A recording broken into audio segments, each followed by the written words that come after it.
Hey everyone, I'm the Sheena Duelist, and this is my February 2020 Gren Maju deck profile. I know it's been a little while since my last Gren Maju deck profile, and a lot has changed since then. With the release of Gizmek Orochi, Super Poly being off the ban list, a lot of the recent ban list hits, and the Megaton release, a lot of things have changed quite a bit with it. Many of the top decks were also hit on the most recent ban list, which lets this deck shine a little more. So let's get right into it. First we have 3 Gren Maju. He's the centerpiece of the deck. He gains 400 attack and defense for each banished card that you have. Very simple. Always run 3. I don't know why you wouldn't. He's not searchable, so you definitely want to max out on him. Next is 3 Gizmek Orochi. It lets you banish 8 monsters to special summon itself as a quick effect from the hand or graveyard. It also has a pop effect on your turn by banishing 3 of your extra deck monsters. We run 3 of them. It's one of our best ways to banish monsters for Gren Maju and is a pretty good beater in its own right. Next we run 3 Danger Bigfoot.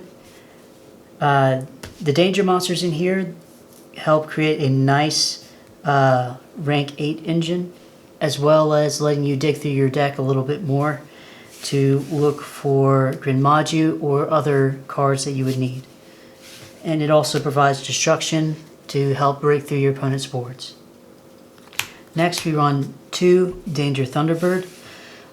Same sort of reasoning as Bigfoot, but Thunderbird is better into set cards, so a lot of established fields it may not be as good into. We are running the Golden Castle engine, so we are running 2 Hextrude, who lets us pop cards and can attack twice. And we are running 3 Glyph the Phantom Bird.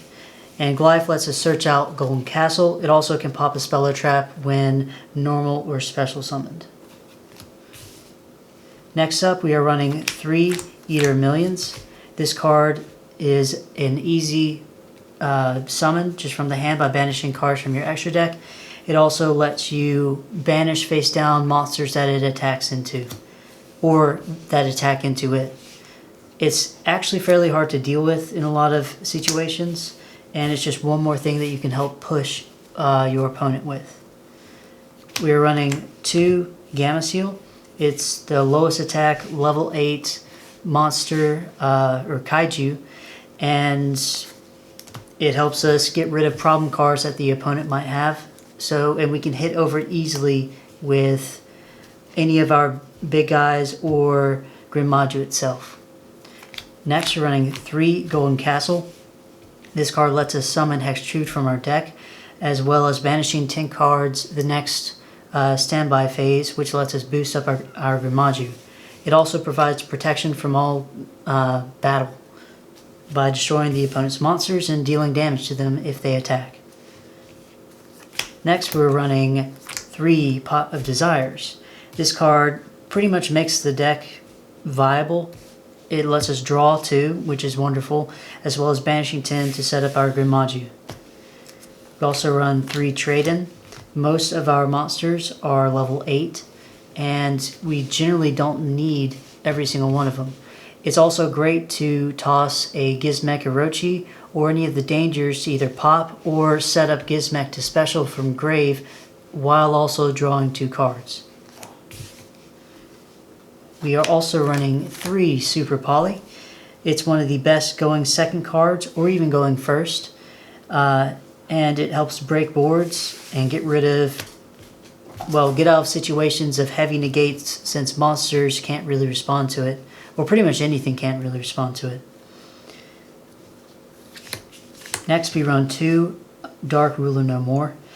This card is great for breaking boards like spirals and any other heavy negation boards.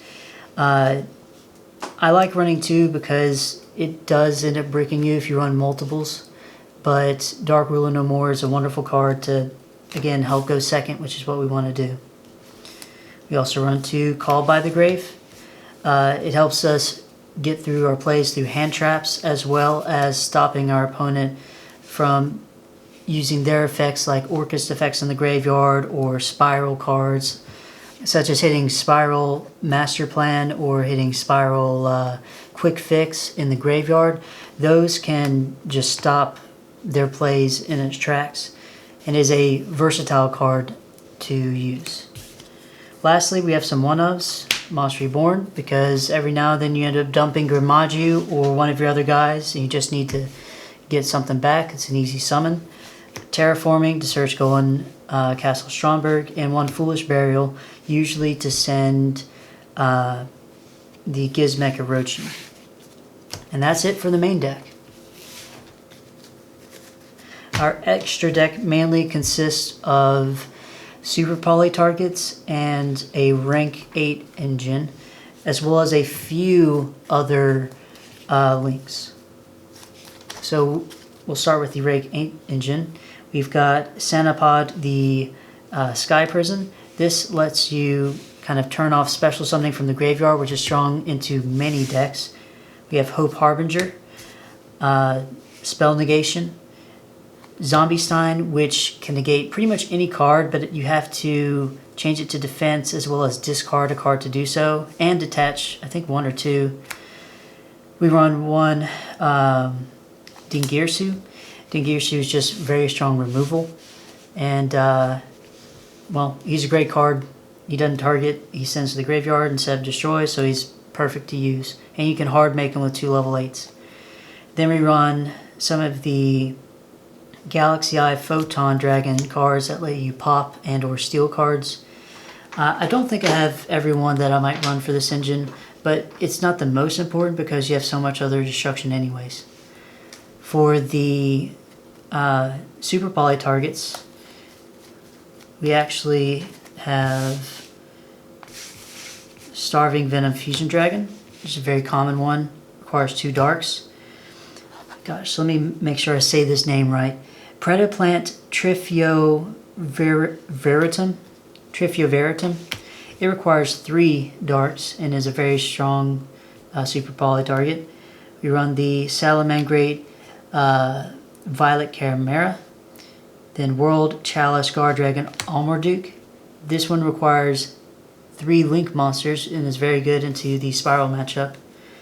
Mud Dragon of the Swamps for some of those other matchups that may not be handled by your other cards. And I am running one El Shaddai Winda for the now necessary Shaddai matchup. If you go first, you can set Super Poly, and as they start their combos, they're not going to open up into something like Winda or any of the negations first. They're usually going to go into Construct. If you have a dark monster on the field and they go into Construct, you can fuse those 2 into El Shaddai Winda, and then from there they pretty much get 1 special summon and they're done. And you can kind of lock them out with their own card just by doing that. And it's any Shaddai monster and then a dark monster, which we run plenty of. So I think that's a pretty cool tech into Shaddais. Lastly, we run Nightmare Phoenix and Unicorn, which are just pretty good generic removal. And the Topologic Zeroboros. Zeroboros can act as an alternate win condition for your deck, since it also gains attack based on banishing cards, and it can, when some things are summoned to its zones, you can banish all cards on the field and it brings itself back. You can also trigger this by using your Gizmek Orochi on your opponent's turn.